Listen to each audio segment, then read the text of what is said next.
Hello students, welcome back to my channel. I'm here again with a new video. This time I'll be discussing Maxwell's four equations which is related to electromagnetic waves. Okay, particularly for NCERT as well as NEET and JEE mains. Now students, uh, because of certain requests from students, I am posting this. I'll be teaching today in English. You know what is English? A combination of English and Hindi. So, without wasting time, let us start our discussion. So, students, आज हम लोग देखेंगे Maxwell's equations. Okay, right. So ये electromagnetic wave का beginning part है, शुरुआती part है. Total मैं तीन वीडियोस बनाऊंगा इस पे. ओके, सो ये पहला वीडियो है, तो आप लोग सभी ध्यान से देखें. तो स्टूडेंट्स, हुआ यूं कि जब एम्पियर सर्किटल लॉ, आप लोग सभी को पता होगा एम्पियर सर्किटल लॉ क्या है. मैक्सवेल ने जब एम्पियर सर्किटल लॉ अप्लाई करने की कोशिश की एक सर्टेन सिचुएशन में, जो हम लोग देखेंगे अभी तुरंत, तो उसने देखा कि कुछ इनकम्प्लीटनेस था, मतलब कुछ चीज़ की कमी महसूस हुई उनको.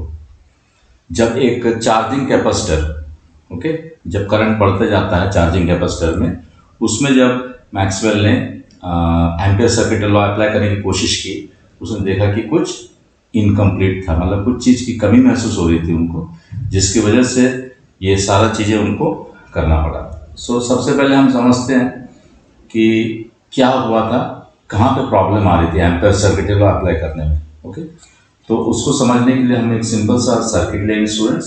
देखो, इस तरह से एक चार्जिंग कैपेसिटर है. ओके, एक पैरेलल प्लेट कैपेसिटर हमने लिया. सपोज कीजिए इसको, ये एक सर्कुलर प्लेट का था. इसमें क्या कैलकुलेशन ईजी हो जाएंगी, इसलिए मैं सर्कुलर प्लेट का ले रहा हूँ. अदरवाइज किसी भी तरह का कैपेसिटर हो सकता है ये, राइट. तो ये पैरेलल प्लेट कैपेसिटर है जिसकी प्लेट सर्कुलर है, एंड इसमें जैसे की प्रेस किया जाता है करंट बढ़ने लगता है. हमको पता है, जिसको हम बोलते हैं charging of a capacitor, is it. तो कैपेसिटर चार्ज होने लगता है तो करंट बढ़ते जाता है समय के अनुसार. थ्योरेटिकल स्पीकिंग इन्फिनाइट टाइम में पूरी तरह चार्ज हो जाएगा ये, राइट. नाउ इसमें क्या है, सॉरी, इसमें जब दो पॉइंट्स लिया गया, ओके स्टूडेंट्स, एक पॉइंट ये, एक पॉइंट ये, यहाँ पे से P मान लेते हैं इसको, और एक पॉइंट M, दोनों एकदम क्लोज है. तो एक ही डिफरेंस है दोनों में कि P जस्ट बाहर है कैपेसिटर प्लेट के, M जस्ट अंदर है. ओके, सो ये ध्यान रहे, कैपेसिटर प्लेट बहुत ही पतला है, कंडक्टिंग है और बहुत पतला, तो P जस्ट बाहर है कैपेसिटर के और M जस्ट अंदर है. तो इस केस में उन्होंने एम्पियर सर्किटल लॉ लगाया, राइट. तो सबसे पहले हम एक काम करते हैं कि उसको पहले P पे हम निकालना चाहेंगे. ओके, दो अलग अलग तरीके से. तो स्टूडेंट्स उसको समझे, पहले हम M को हटा देते हैं यहाँ फिलहाल से. तो इसको P पे हमको अगर निकालना है, अप्लाई करना है, तो सबसे पहले एक छोटा सा हम लूप कंसिडर कर लेंगे. इस तरह से एक लूप कंसिडर करेंगे, सर्कुलर लूप होगा. ओके, और वो सर्कल का जो प्लेन होगा वो परपेंडिकुलर टू द वायर होगा, ऐसा वायर के परपेंडिकुलर है. ओके, परफेक्ट सर्कल है, और इनफैक्ट सर्कल का सेंटर वायर पे आना चाहिए, C. तो इसमें जब वो एम्पियर सर्किटल लॉ अप्लाई करते हैं, जैसे एम्पियर सर्किटल लॉ के मुताबिक the line integral of magnetic field around a close loop, एक क्लोज लूप पे जब हम लाइन इंटीग्रल लेते हैं मैग्नेटिक फील्ड का इस तरह से, तो वो होता है म्यू0 times algebraic sum of all the currents included with in the loop. मतलब उस लूप के अंदर जितने भी करंट्स जा रहे हैं, उस लूप से होते हुए करंट जो जा रहे हैं, उनका एल्जेब्रिक सम, ये एल्जेब्रिक सम है. एल्जेब्रिक सम का मतलब होता है ऐड करें विथ प्रॉपर साइन. यदि माइनस है तो माइनस सहित हमको ऐड करना पड़ेगा. इन अदर वर्ड्स, माइनस होगा तो अपने आप सब्ट्रैक्ट हो जाएगा, राइट. तो यहाँ पे एक चीज़ हमको समझना होगा स्टूडेंट्स, कि जब हम एम्पियर सर्किटल लॉ लगाते हैं, ठीक है, तो हमारे पास दो चीज़ें स्पष्ट होनी चाहिए। पहला, वो जो लूप जिसको हम बोल रहे हैं, वो लूप जिसके अबाउट हमने ये लाइन इंटीग्रल लिया, मैग्नेटिक फील्ड का लाइन इंटीग्रल हम जिस लूप के अबाउट लिए, वो लूप हमको क्लियर होना चाहिए। और दूसरा, ये जो करंट्स हैं, करंट्स किसी सरफेस को क्रॉस करना चाहिए, उस लूप के अंदर से जाता हुआ किसी सरफेस को काटना चाहिए। ठीक है, ये एक खुला थैली की तरह है, या समझ लो कि मछली पकड़ने वाला जाली की तरह है। ठीक, तो एक तो ये तो खुला है ये, तो इस बाउंड्री पे हम ध्यान दें, इस बाउंड्री पे हम ध्यान दें। और दूसरी चीज क्या है, सरफेस है, पीछे से ढका हुआ है, सरफेस है, इस सरफेस पे हम ध्यान दें। तो ये जो फैक्टर है, ये इस चीज से मतलब रखता है, यानी इस बाउंड्री से मतलब रखता है। ठीक है, ये व्हाइट वाली जो बाउंड्री है उससे मतलब रखता है, जबकि ये जो करंट वाला जो पार्ट है, ये उस सरफेस से मतलब रखता है जिस सरफेस से वो करंट क्रॉस करता हुआ जा रहा। ठीक है स्टूडेंट्स, तो इस पे ध्यान देना। अब हमने यहाँ पे क्या किया, हमने यहाँ पे उस सर्कल को ही हमने सरफेस मान लिया। बाउंड्री क्लियर है हमारा, जिस पे हम ये लगाएंगे, इस इक्वेशन को अप्लाई करेंगे, बाउंड्री हमारा क्लियर है, जो पेरीफेरी कहलाता है, पेरीमीटर कहलाता है बाउंड्री। दूसरा, सरफेस जो होगा वो खुद वो सर्कल ही वो सरफेस है, तो इसमें तो कोई प्रॉब्लम नहीं है।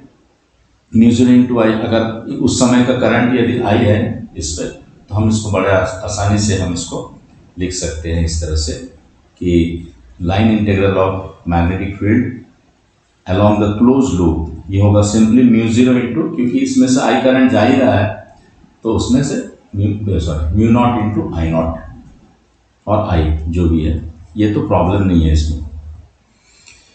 अब एक दूसरी स्थिति सब इमेजिन करते हैं स्टूडेंट्स, फिर से मैं उस डायग्राम को बनाता हूँ। यहाँ पे वो डायग्राम को फिर से मैं बना रहा हूँ। ये कैपेसिटर का प्लेट्स है, ये भी एक प्लेट है, और उसी बाउंड्री को लेंगे, जिस बाउंड्री को हमने यहाँ पे लिया, उसी बाउंड्री को लेंगे, लेकिन जो सरफेस है वो सरफेस इस तरह से ले रहे हैं कि वो उसका पीछे का जो पोर्शन है वो कैपेसिटर प्लेट्स के बीच से गुजरे। आप देख सकते हैं कि ये पूरा जो सरफेस है, ये एक थैली की तरह है, या मटके की तरह है, जिसको हंडी बोलते हैं, उसकी तरह है, या कुछ भी आप मान लो, खुला हंडी है या खुला मटका है, जो भी आप मान सकते हैं। या मैं तो इस तरह से इमेजिन कर रहा हूँ कि एक थैली है जिसमें ये पार्ट खुला हुआ है और ये बंद है, पीछे तरफ हर तरफ से बंद है ये। स्टूडेंट्स, एनसीईआरटी बुक में इस चीज़ को समझाया गया, लेकिन काफ़ी लोगों को समझ में नहीं आया, शायद डायग्राम क्लियर नहीं हो, या उनकी जो स्टेटमेंट है वो उतना मतलब क्लैरिफाइड वे में नहीं है, तो मे बी प्रॉब्लम हो सकता है, आई डोंट नो। एनीवे, सो इसमें जब आप इस फॉर्मूला को लगाते हैं एम्पेयर सर्किट लॉ, तो आपका जो लेफ्ट हैंड साइड है, देखिए लेफ्ट हैंड साइड में कोई प्रॉब्लम नहीं, क्योंकि उसी लूप को कंसिडर किया जा रहा है जिस लूप को हमने पहले कंसिडर किया। तो आपका जो ये वाला जो पार्ट है, ये एज इट इज रहेगा बगैर किसी चेंज के, क्योंकि आप वही लेंथ लिए हैं और मैग्नेटिक फील्ड वही रहेगा, जो कुछ भी यहाँ पे हर जगह इस लूप के हर पॉइंट पे। लेकिन जब हम राइट साइड की बात करते हैं, तो यहाँ से ये जो सरफेस है, जो पीला कलर का जो सरफेस आपको दिख रहा है, 3 डायमेंशनल सरफेस से कोई करंट गुजर नहीं रहा। करंट का मतलब है जो वायर से होके जाता है करंट, वो नहीं गुजर रहा है, यहाँ से आप देख सकते हो। तो उस हिसाब से यहाँ पे क्या जीरो आना चाहिए जैसे, तो लेफ्ट हैंड साइड जीरो नहीं है, जबकि राइट हैंड साइड जीरो है। तो ये एक प्रॉब्लम आ रहा है यहाँ पे, LHS not equal to RHS, तो कहीं ना कहीं एक कमी है या प्रॉब्लम है। ठीक है स्टूडेंट्स, तो इस प्रॉब्लम को मैक्सवेल ने सुलझाया, और उनका लॉजिक ये था कि देखिए, आप सबको याद होगा Faraday's law of electromagnetic induction में ये बात निकल कर आई थी कि अगर कोई मैग्नेटिक फील्ड चेंज होता है तो सर्टेनली एक EMF इंड्यूस होता है, और जहाँ EMF है, जहाँ पर भी EMF है, सर्टेनली वहाँ पे एक इलेक्ट्रिक फील्ड होगी। ध्यान दीजिए स्टूडेंट्स, मैं EMF बोल रहा हूँ, ना वोल्टेज बोल रहा हूँ, ना पोटेंशियल डिफरेंस बोल रहा हूँ, क्योंकि पोटेंशियल डिफरेंस जो है वो सिर्फ और सिर्फ कंजर्वेटिव फोर्स फील्ड के लिए यूज किया जाता है, जहां वर्ड पोटेंशियल का कोई मतलब होता है। यहाँ पे जब तक वो फील्ड कंजर्वेटिव नहीं है तो पोटेंशियल वर्ड जो है वो पोटेंशियल एनर्जी से जो डिराइव किया गया उसका कोई मीनिंग नहीं होता। तो इस वजह से आप कृपया इन केसेस में इंड्यूस्ड ईएमएफ की जगह में आप कभी भी इंड्यूस्ड पोटेंशियल डिफरेंस वर्ड मत यूज कीजिए, ठीक है। ईएमएफ ही बेस्ट है। तो जहां ईएमएफ होगा वहां इलेक्ट्रिक फील्ड होगी, ये सबको पता है। तो उस तरह से ऐसा जो इलेक्ट्रिक फील्ड है उसको हम लोग इंड्यूस्ड इलेक्ट्रिक फील्ड बोलते हैं, और वो एक नॉन कंजर्वेटिव फील्ड है। एनीवे, तो एक चेंजिंग मैग्नेटिक फील्ड एक इलेक्ट्रिक फील्ड का कारण बनता है फैराडेज लॉ के मुताबिक। तो मैक्सवेल जी का ऐसा मतलब एक लॉजिक था कि नेचर लव सिमेट्री, यानी प्रकृति जो है वो सिमेट्री को पसंद करती है इन द सेंस कि यदि अगर एक चेंजिंग मैग्नेटिक फील्ड एक इलेक्ट्रिक फील्ड को जन्म दे सकता है तो क्यों ना एक changing electric field magnetic field को जन्म दे सके, सर्टेनली, है ना। तो उस हिसाब से उनका लॉजिक ये था कि जरूर एक चेंजिंग इलेक्ट्रिक फील्ड भी मैग्नेटिक फील्ड को प्रोड्यूस कर सकता है। और यहाँ पे उसी लॉजिक से उन्होंने ये प्रूव किया है। यहाँ पे देखिए, समझते हैं जरा इस चीज को। देखिए यहाँ पे आप देखिए कि यहाँ पे इलेक्ट्रिक फील्ड है दोनों कैपेसिटर प्लेट्स के बीच में, और जैसे जैसे कैपेसिटर प्लेट में चार्ज बढ़ते जाता है तो सर्टेनली इलेक्ट्रिक फील्ड और स्ट्रांग होते जाता है। तो यानी इलेक्ट्रिक फील्ड चेंज हो रही है, जहां जहां इलेक्ट्रिक फील्ड चेंज होगी वहां पे मैग्नेटिक फील्ड आ सकता है। यही लॉजिक था मैक्सवेल का, और उन्होंने साबित भी किया इस चीज को। तो उसके लिए उन्होंने क्या किया कि सब एक लूप कंसिडर किया उन्होंने, यहां से एक लूप कंसिडर किया, कितना भी बड़ा हो सकता है स्टूडेंट्स। तो इसमें आप ध्यान दीजिए कि इसमें से इलेक्ट्रिक लाइंस ऑफ फोर्स गुजर रहे हैं, यानी इलेक्ट्रिक फ्लक्स एसोसिएट हुआ है इस लूप से, ठीक। और ये इलेक्ट्रिक फ्लक्स चेंज हो रहा है समय के अनुसार, ठीक। अगर हम एक इतना बड़ा लूप ले लें कि कैपेसिटर प्लेट के बराबर वो लूप हो, तो मेरे ख्याल से सारा का सारा इलेक्ट्रिक फील्ड उसमें से गुजर जाए, उस तरह से कंसिडर करेंगे तो देखते हैं क्या आता है उसमें। तो सबसे पहले हम फ्लक्स कंसिडर कर रहे हैं, इलेक्ट्रिक फ्लक्स जो इस सरफेस से होकर गुजर रहा। हम ये मान के चल रहे हैं कि ये जो सरफेस है ये ऑलमोस्ट कैपेसिटर प्लेट्स के बराबर है। तो उस केस में हम ये बोल सकते हैं कि जो भी इलेक्ट्रिक फील्ड होगी वहां बीच में इनटू पूरा कैपेसिटर प्लेट्स के एरिया के बराबर, कि अगर कैपेसिटर प्लेट्स के एरिया ए मान लिया जाए तो इसकी भी एरिया ए होगी, ठीक। अच्छा, अब ई जो होता है वो कैपेसिटर के प्लेट्स के बीच में इलेक्ट्रिक फील्ड स्ट्रेंथ इतना होता है, और ये हो जाएगा Q by A,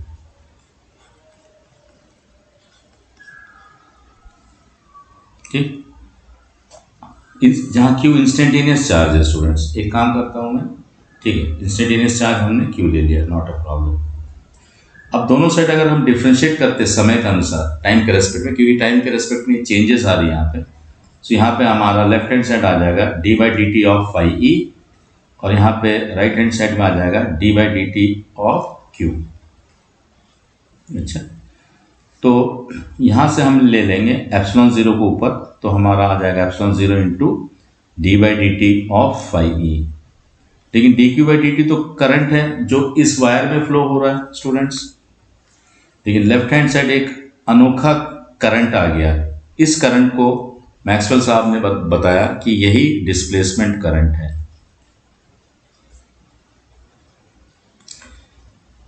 displacement word वहां से आया कि एक टर्म होता है इलेक्ट्रिक डिस्प्लेसमेंट, जो मैं यहां बताता हूं स्टूडेंट्स। अगर एयर या वैक्यूम हो, सिंपल फॉर्म में मैं बता रहा हूं, एक्चुअली है तो थोड़ा कॉम्प्लिकेटेड, बट सिंपल तरीके से हम जान सकते हैं कि इलेक्ट्रिक डिस्प्लेसमेंट वेक्टर, ये वेक्टर होता है, ये डी से डिनोट करते, कैपिटल डी से, ये होता है epsilon zero into electric field. ये ओनली फॉर एयर या वैक्यूम लिख रहा हूं मैं। अगर कुछ और मटेरियल है तो फिर वो पोलराइजेशन वेक्टर भी लेना पड़ेगा, तो हम लोग उसमें नहीं जाते हैं। तो यहाँ पे आप देख लीजिए, dimensionally electric field strength into epsilon zero लेंगे तो ये इलेक्ट्रिक डिस्प्लेसमेंट आ जाएगा। तो उससे संबंधित है, क्योंकि इलेक्ट्रिक फील्ड से संबंधित है, मतलब इलेक्ट्रिक फील्ड डिस्प्लेसमेंट से इलेक्ट्रिक डिस्प्लेसमेंट से संबंधित है, इसलिए इसका नाम उसने डिस्प्लेसमेंट करंट रखा गया इसको। ठीक है स्टूडेंट्स।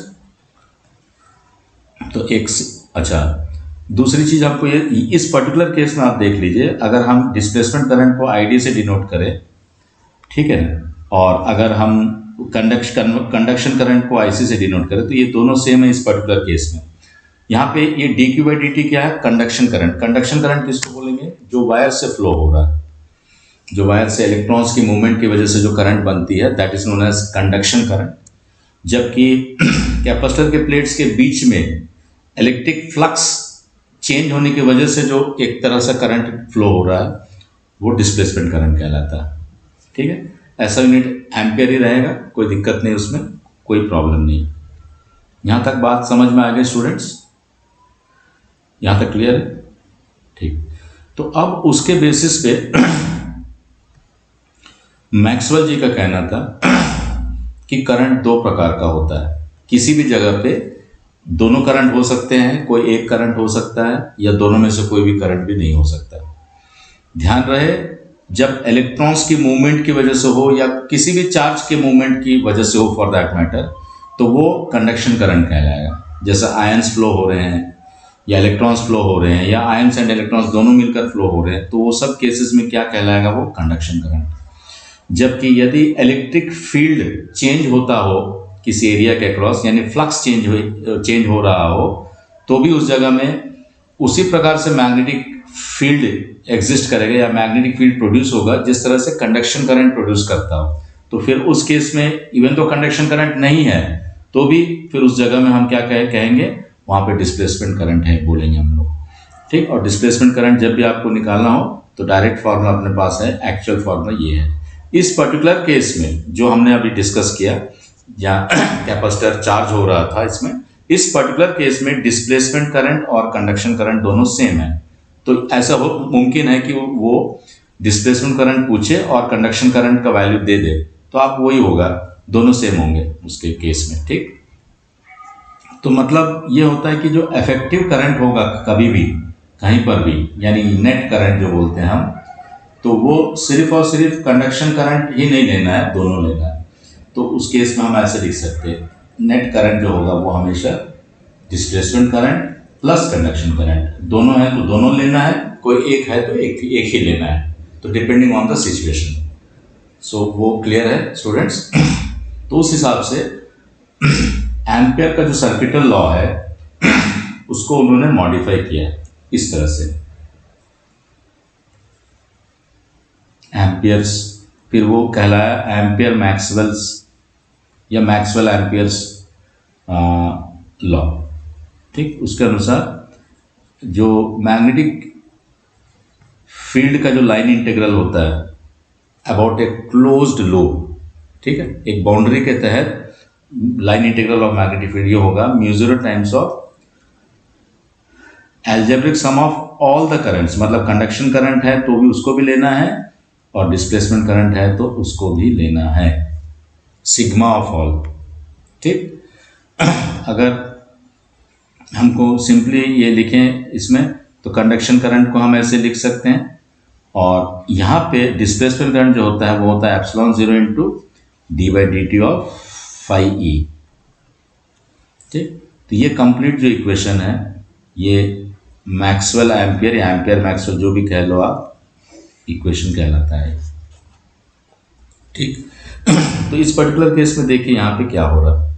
यहाँ पे जब हमने शुरुआत पे लगाया था इस लाल वाले जो रिंग है और सरफेस सहित लिए थे हम लोग, तो उस रिंग पे जब हम लोग अप्लाई किए थे तो उस सरफेस से सिर्फ और सिर्फ कंडक्शन करंट ही जा रहा था। जो करंट जो वायर में फ्लो होता है स्टूडेंट्स, उसको हम कंडक्शन करंट बोलते हैं। तो कंडक्शन करंट ही फ्लो हो रहा था, और डिस्प्लेसमेंट करंट को तो कुछ था ही नहीं, क्योंकि कहीं पर भी इलेक्ट्रिक फील्ड, इस पूरे लूप में इलेक्ट्रिक फील्ड कहीं भी चेंज नहीं हो रहा था। ठीक। तो उस केस में हम क्या लिखेंगे? यहाँ पे सिर्फ कंडक्शन करंट लेना है, डिस्प्लेसमेंट करंट नहीं लेना है, क्योंकि डिस्प्लेसमेंट करंट 0 था। जबकि सेकेंड टाइम यहाँ पे यानी कैपेसिटर के प्लेट्स के बीच में जब हमने लगाया तो उसमें कंडक्शन करंट नहीं है, क्योंकि आप देख सकते हैं कहीं से भी इलेक्ट्रॉन्स फ्लो नहीं हो रहे, क्योंकि दोनों कैपेसिटर प्लेट्स के बीच में प्रॉपर गैप है और कहीं से भी कोई इलेक्ट्रॉन नहीं जा रहा। जो भी इलेक्ट्रॉन्स फ्लो हो रहे थे वायर में, वो सब के सब कैपेसिटर प्लेट्स के ऊपर जमा हो जा रहे थे। ठीक है, ये नेगेटिव था तो इधर पे जमा होते जा रहे थे और यहाँ से निकलते जा रहे थे। तो बीच का जो स्पेस है दोनों प्लेट्स के बीच में, उसमें से कोई भी इलेक्ट्रॉन फ्लो नहीं हो रहा था। तो इसका मतलब है कि कंडक्शन करंट जीरो है यहाँ पे कैपेसिटर के प्लेट्स के बीच में, लेकिन डिस्प्लेसमेंट करंट है स्टूडेंट्स। तो वहाँ पे सिर्फ डिस्प्लेसमेंट करंट लेंगे और दोनों ही सेम होंगे, क्योंकि कंडक्शन करंट और डिस्प्लेसमेंट करंट सेम है, इसलिए left hand side equal to RHS आ जाएगा। ठीक है स्टूडेंट्स, सो ये क्लियर हो गया, आई होप एकदम क्लियर है, कोई भी डाउट नहीं होनी चाहिए।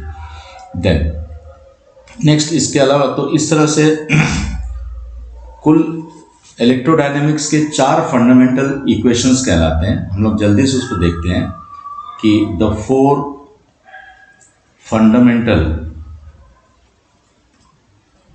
इक्वेशंस या लॉज भी बोल सकते हो ऑफ इलेक्ट्रोडायनेमिक्स।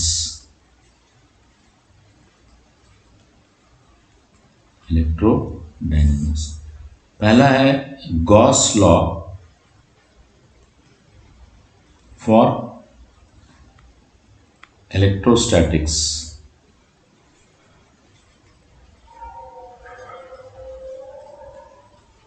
ठीक है स्टूडेंट्स, ये हम सबको पता है कि द टोटल इलेक्ट्रिक फ्लक्स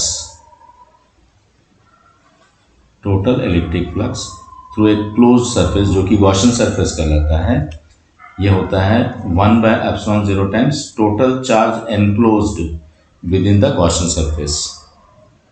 ठीक, देन दूसरा गॉस लॉ फॉर मैग्नेटिज्म।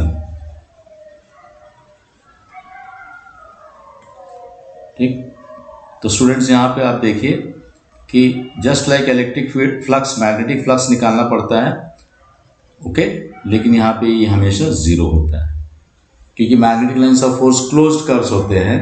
जितना लाइन्स ऑफ फोर्स किसी सरफेस से निकलेंगे, ठीक है, तो उस सरफेस के किसी न किसी दूसरे हिस्से पे उतनी लाइन्स ऑफ फोर्स एंटर भी करेंगे।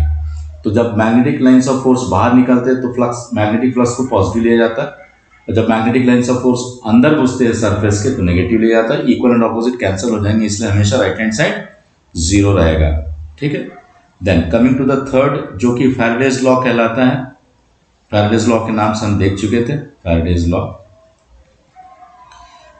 ये है कि जब हम किसी क्या कहते हैं, जब हम पोटेंशियल डिफरेंस, पोटेंशियल वर्ड नहीं यूज करना है हमें एक, ठीक है, लेकिन मीनिंग वाइज वही रहेगा EMF।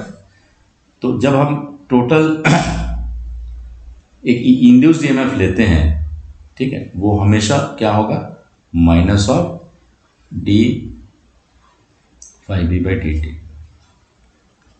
ठीक, लेफ्ट हैंड साइड जो है स्टूडेंट्स ये है इंड्यूस्ड EMF का फॉर्मूला, और राइट हैंड साइड आपको पता है rate of change of magnetic flux. Induced EMF is equal to rate of change of magnetic flux, minus लगा हुआ लेंस लॉ की वजह से। Then the fourth and last जो होगा वो यही है जो अभी हम लोग देखे, जिसको एम्पियर्स मैक्सवेल्स लॉ कहलाएगा। अब ये क्योंकि मैक्सवेल ने इसको मॉडिफाई किया, सो एम्पियर्स मैक्सवेल्स लॉ, ठीक, जिसके मुताबिक जो लाइन इंटीग्रल है मैग्नेटिक फील्ड का किसी क्लोज लूप के लिए, वो होगा μ0 times of conduction current plus μ0 times of displacement current, और डिस्प्लेसमेंट करंट होता है ε0 इंटू d∅e/dt। ठीक है स्टूडेंट्स, ये 4 फंडामेंटल इक्वेशंस हैं। इसके अलावा जो लॉरेंस फोर्स वाला जो इक्वेशन है, Lorentz force, the force experienced by a charge होगा force experience due to electric field plus force experience due to magnetic field. Force experience due to electric field होता है Q इंटू वेक्टर ए, जबकि force experience due to magnetic field होता है vector V cross vector B।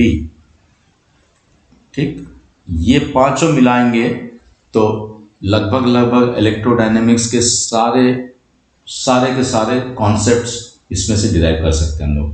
ठीक उसी प्रकार जैसे आपने पढ़ा होगा स्टूडेंट्स कि न्यूटन्स के जो 3 लॉज हैं मैकेनिक्स के, वो बेस है, वो बेसिस है, वो आधार है, उसके बेसिस पे हम मैकेनिक्स के सारे फॉर्मूलाज डिराइव कर सकते हैं, सारे कॉन्सेप्ट स्टडी कर सकते हैं, एनालाइज कर सकते हैं।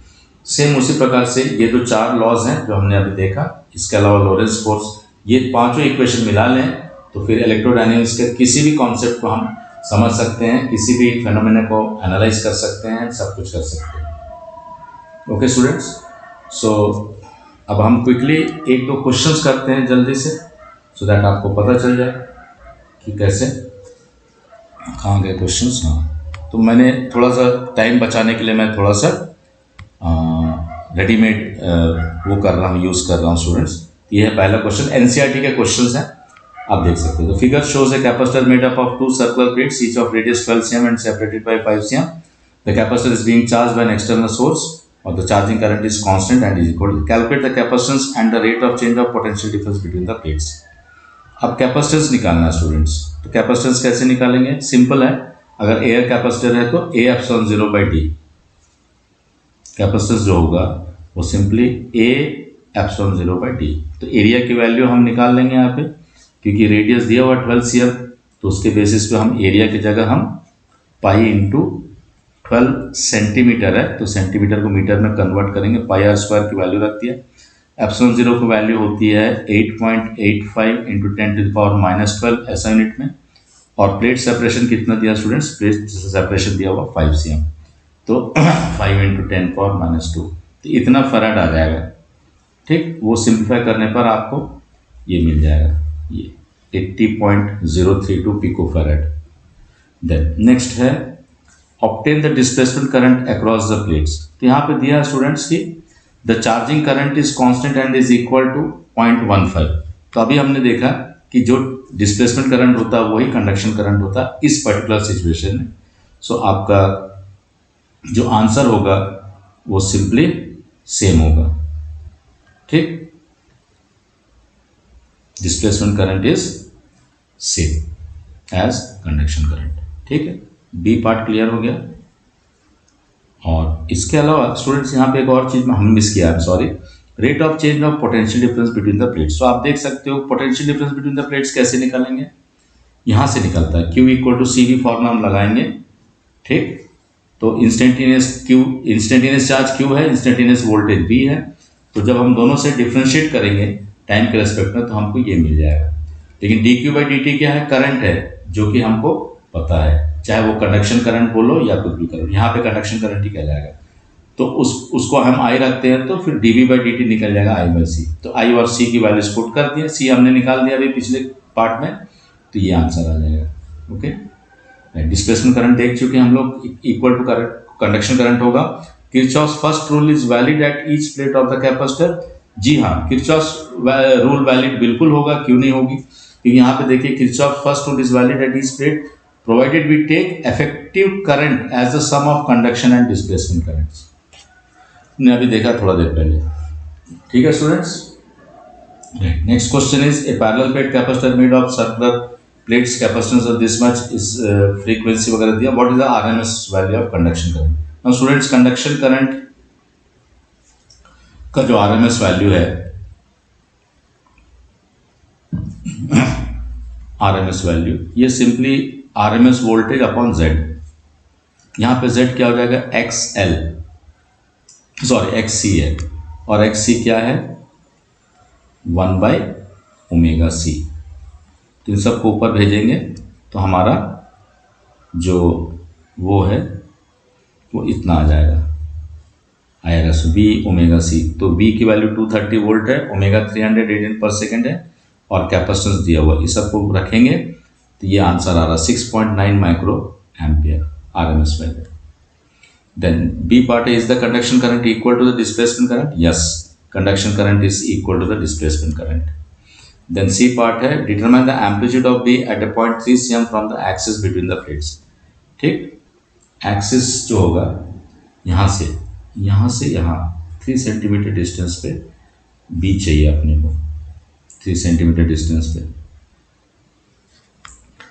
तो वही फॉर्मूला लगाएंगे स्टूडेंट, जैसे कि एक ऑर्डिनरी करंट फ्लो होता हो, ठीक, जैसे ऑर्डिनरी करंट फ्लो हो रहा हो यहाँ से, तो 3 सेंटीमीटर डिस्टेंस, जैसे मैंने बताया था कि कंडक्शन करंट और डिस्प्लेसमेंट करंट का जो इफेक्ट होता है वो बिल्कुल सेम होते हैं एक दूसरे के।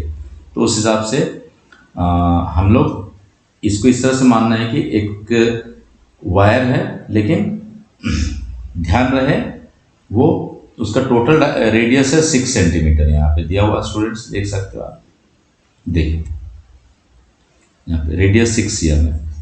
तो एक सिलिंड्रिकल वायर की तरह हुआ है जिसका रेडियस 6 cm है और अंदर एक पॉइंट है 3 cm पे। तो वहां पे हम कैसे निकालेंगे, फॉर्मूला हमारे पास है। फॉर्मूला कैसा है, अगर r रेडियस का एक सिलिंड्रिकल वायर है और हमको स्मॉलर डिस्टेंस पे निकालना है अंदर किसी पॉइंट पे, तो यहाँ पे मैग्नेटिक फील्ड का फॉर्मूला होता है μ0 by 4 pi r square into r। ठीक, Maxwell circuital law, Ampere circuital law लगाएंगे। एम्पियर सर्किटल लॉ के मुताबिक b इंटू 2 पाई r हो जाएगा, यहाँ पे μ0 इंटू आई मिस हो गया students, i into r square by r square. तो एक r कैंसिल हुआ तो 2 आएगा यहाँ पे, सॉरी स्टूडेंट्स यहाँ पे 2 आएगा। तो ये वैल्यूज हम पुट करते हैं, अगर जैसे μ0 की वैल्यू हो जाएगी क्या 4 पाई इंटू 10⁻⁻⁷, डिस्टेंस 3 cm है, जबकि करंट कितना है, करंट अपने पास आ गया। ध्यान रहे एम्पलीट्यूड ऑफ बी पूछा गया तो हमको एम्पलीट्यूड ऑफ करंट लेना पड़ेगा। करंट तो वैसे कितना है 6.9 माइक्रो एम्पियर, आप देख सकते हैं, इंटू √2 करेंगे वहाँ पे, तो 6.9 micro into √2। Then small r 3 cent, sorry small r ले लिए हम लोग, 2 पाई इंटू आर है 6 सेंटीमीटर स्क्वायर। ठीक स्टूडेंट्स, तो इनको जब हम सिंप्लाई करेंगे तो फाइनली हमको ये मिलेगा। Okay students, that's all students, thank you for watching my channel.